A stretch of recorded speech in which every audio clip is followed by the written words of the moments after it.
오늘 말씀은 토기장이의 비유가 되겠습니다. 하나님께서 예레미야에게 어느 날 너는 토기장의 집으로 내려가라 말씀을 하셨습니다. 거기서 내가 너에게 하는 말을 들려주겠다고 했습니다. 예레미야가 하나님 말씀에 순종해서 토기장의 집으로 내려갔습니다. 가서 보니까 토기장이가 일을 하고 있지요. 토기장이가 진흙을 가지고 오늘 말씀에는 보면 농로에서 이제 3절에 보니까 그가 농로로 일을 하는데, 그러니까 우리식으로 표현하면 물레라고 합니까? 거기에다가 흙을 이렇게 가지고 빚어내는 그런 작업이죠. 그래서 그릇을 만들게 되는데요. 4절 말씀에 보니까 진흙으로 만든 그릇이 토기장의 손에서 터지자 그가 자기의 생각대로 좋은 대로 다른 그릇을 만들었더라고 했습니다. 토기장이는 흙을 가지고 그릇을 만들다가 이게 좀 잘못되면 손에서 터지거나 또는 원하지 않는 쪽으로 되거나 그러면 그것을 그냥 없애고 또 그걸 가지고 다른 더 좋은 것으로 만드는 것이죠. 하나님은 예레미야에게 바로 이 토기장이의 일하는 것을 보여주시면서 6절 말씀에 이스라엘 족속아, 이제 하나님께서 그 이스라엘 백성들에게 주시는 말씀을 예레미야에게 하고 있습니다. 이 토기장이가 하는 것 같이 내가 능히 너에게 행하지 못하겠느냐. 이스라엘 족속아, 진흙이 토기장의 손에 있음 같이 너희가 내 손에 있느니라 말씀을 하십니다. 자, 여러분, 이 토기장의 비유 우리가 너무나 잘 아는 것인데요. 한마디로 말하면 하나님은 토기장이시고 우리는 진흙이라는 것이죠.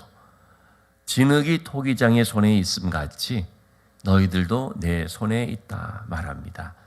다시 말해서 하나님의 주권을 말하는 거죠. 토기장이가 진흙을 가지고 자기의 마음대로 원하는 대로 하는 것처럼 하나님께서는 주권을 가지시고 또 하나님의 원하는 대로 모든 것을 이루어 나가시는 것을 말씀해 주고 있습니다.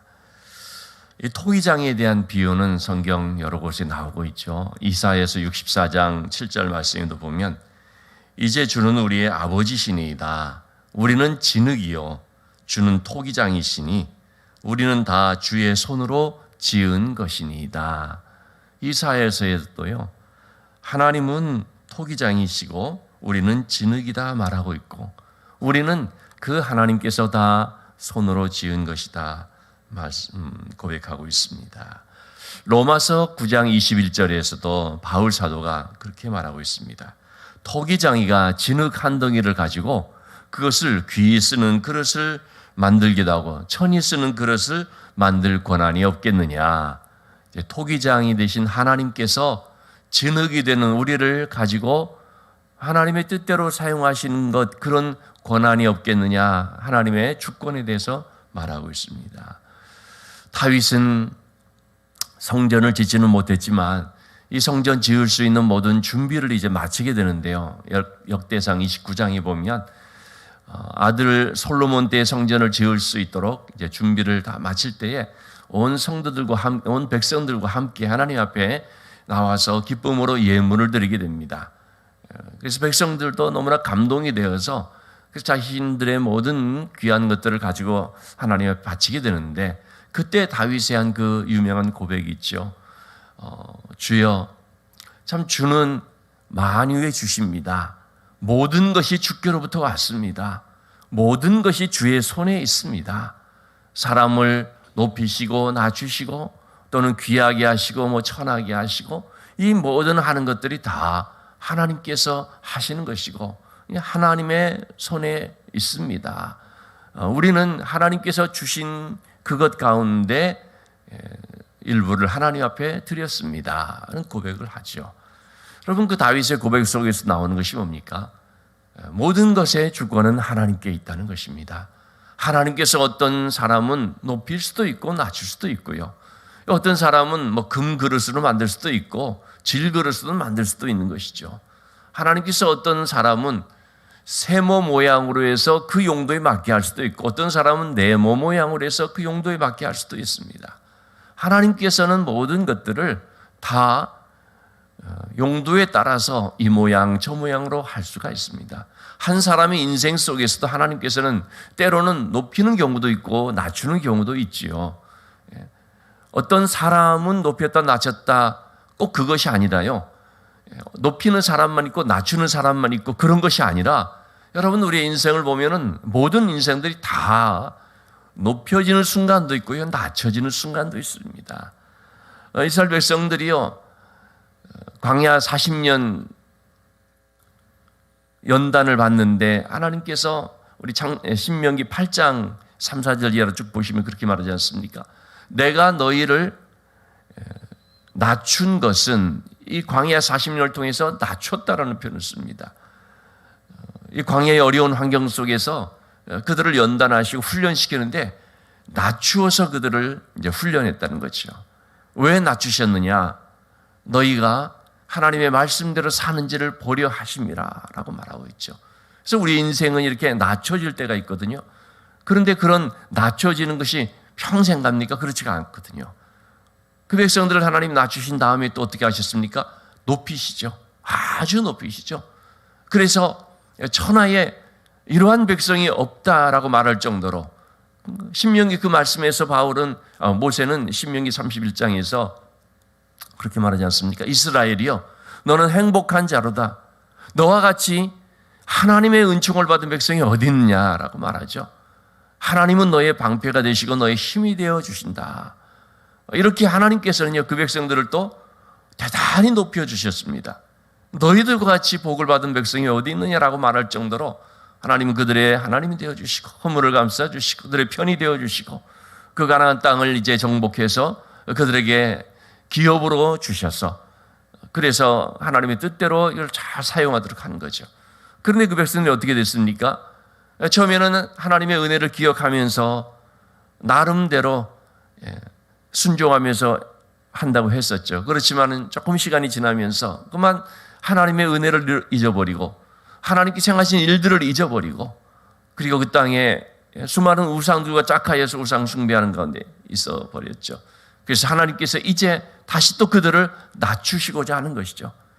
이제는 바벨론이라고 하는 북방의 그 이방 민족의 손에 붙여서 그래서 다시금 그들을 또 연단하시는 과정이 필요하기 때문에 하나님께서 그들에게 말씀을 하시는 것입니다.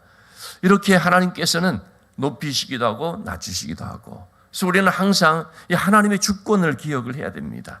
하나님의 주인 되심을 알아야 된다는 것입니다. 우리는 다만 진흙이라는 것입니다. 여러분 진흙이라는 게 뭡니까? 정말 볼품없는 것입니다. 진흙이라는 것은 깨어지기도 쉽고요. 내가 이런 사람이다라고 자랑할 것도 없습니다. 그런데 우리는 진흙임에도 진흙끼리 또 자랑을 하죠. 나는 진흙이지만 메이드 인 코리아다. 너는 메이드 인 차이나다.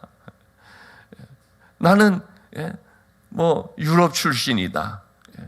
나는 진흙일지라도 너희와 차원이 다른 그런 뭐 좀 무슨 명문 가문에 뼈대 있는 가문에 또는 이런 스펙을 가진 그런 진흙이다. 여러분 아무리 우리가 자랑을 하고 내세우고 한들 진흙은 진흙이죠.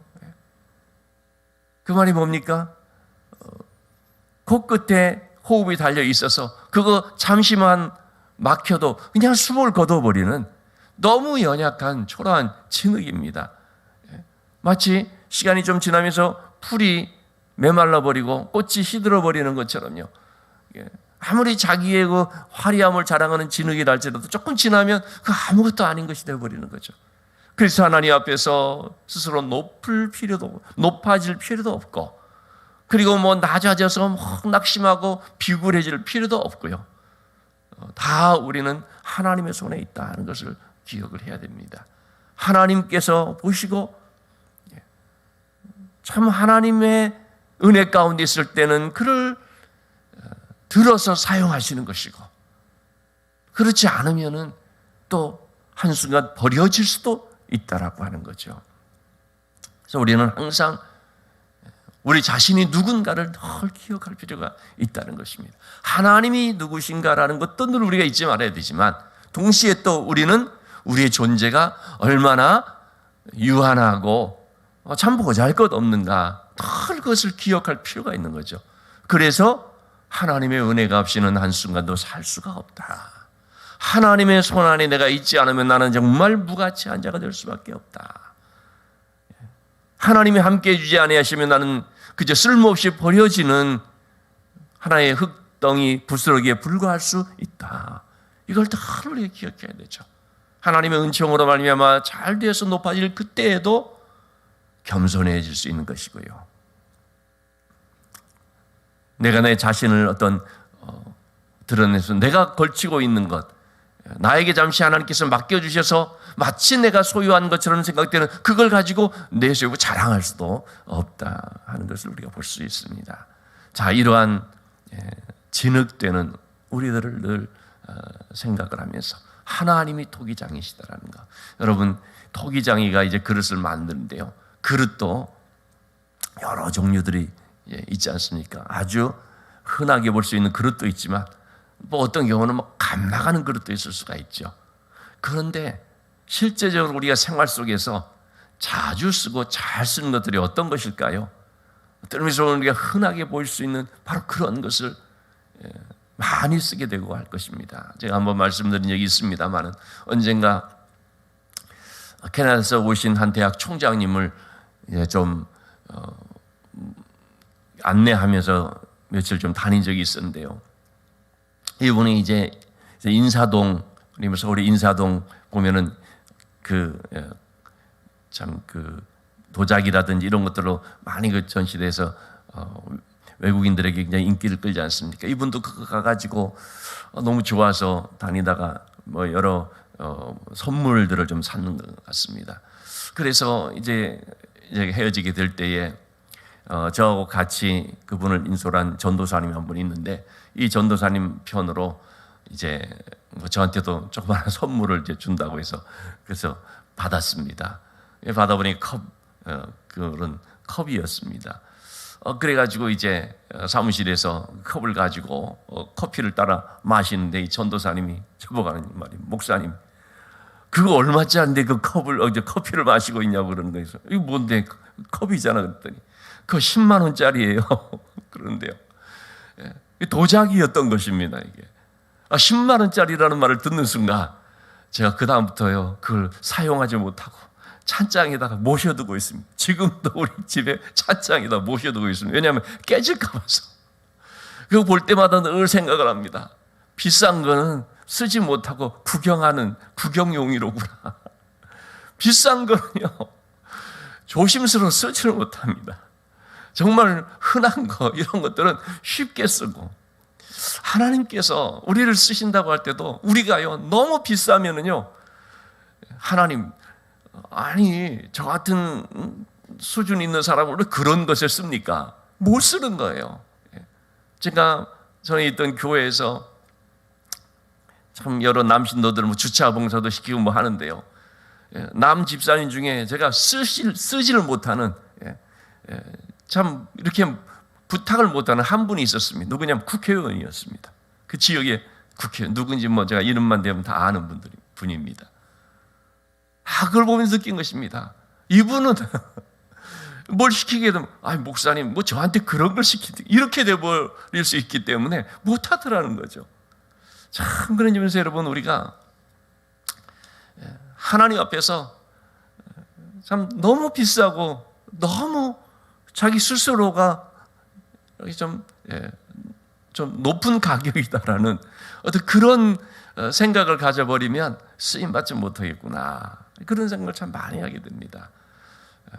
사회적인 신분이 어떠하든지 아무 관계없이 교회 안에서 그저 허드렛 일까지도 막 이렇게 할 수 있는 그런 분이 진짜 하나님의 사람이고 정말 하나님 앞에 어떤 모양으로든 귀하게 쓰임받는 분이다 하는 것을 느끼게 됩니다. 자, 하나님은 바로 이와 같은 하나님이 주권을 이제 말씀을 하셨는데요. 그래서 7절 말씀에서 그런 것입니다. 내가 어느 민족이나 국가를 뽑거나 부수거나 멸하려 할 때 하나님이 주권을 가지고 계시니까 누구든지 잘못되면 부수는 것이죠. 이게 터져버리면 버릴 수 있는 거죠. 왜? 진흙을 토기장의 뜻대로 하는 것이니까. 자, 그럴 때에 8절 말씀에 내가 만일 그 민족이 그의 악에서 돌이키며, 그 버려야겠다고 생각했던 돌인 이 흙인데요. 그런데 그 민족이 악에서 돌이키게 되면, 그러면 하나님도 어떻게 한다는 것입니까? 내가 그들에게 내리려고 생각했던 재앙에서 뜻을 돌이킨다는 것입니다. 대표적으로 니느웨가 그러지 않습니까?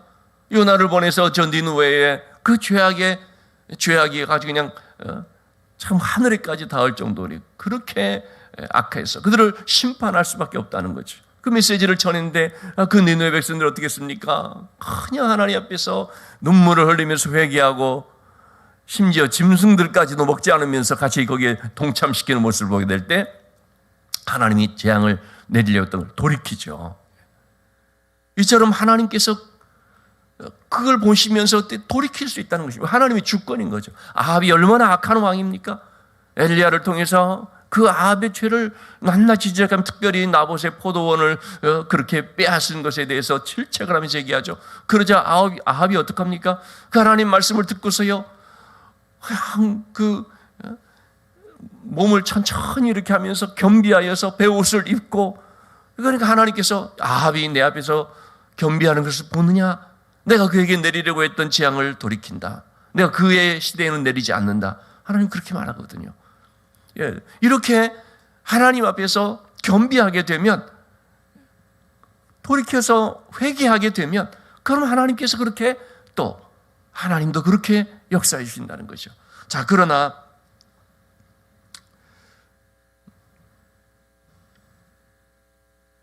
10절 말씀에 보면요,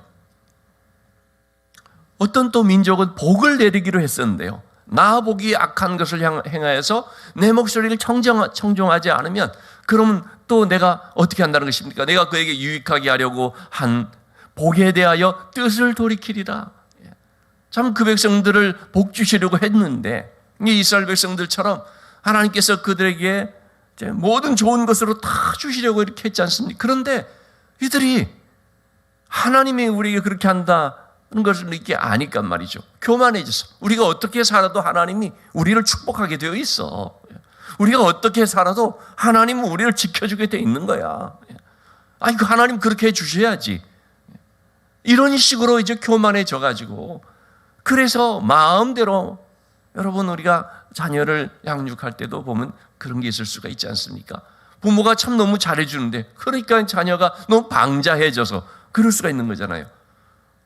참 그런 것이 인간의 어리석음인데요. 그럴 때 더 잘하고 그럴 때 더 순종하고 해야 되는데, 이스라엘 백성들은 그게 아니라 이 방자나이처럼 하나님께서 그렇게 은혜를 주시니까 무조건적인 값없이 주시는 은혜잖아요. 그렇게 하니까 그러니까 뭐 우리가 그냥 마음대로 살 거야 라고 해버리는 거죠. 그렇지 하나님이 어떻게 했습니까? 그들에게 주리라고 한 복에 대해서 돌이켜버리는 것입니다. 복 주시려 했지만 돌이켜버린다는 것입니다. 이것이 바로 하나님의 주권이라는 거죠. 자, 그래서 이제 11절의 말씀에, 그러므로 이제 너는 유다 사람과 예루살렘 주민에 대해서 말해라. 여호와의 말씀을 전해라. 보라, 내가 너에게 재앙을 내리며 계책을 세워 너희를 치려 하노니, 이제 너희들에게 내리고자 했던 복을 돌이켜서 재앙을 내릴 것이다라는 거죠. 그렇기 때문에 그 재앙을 내리기 전 먼저 너희는 각기 악한 길에서 돌이키며 너희의 길과 행위를 아름답게 하라.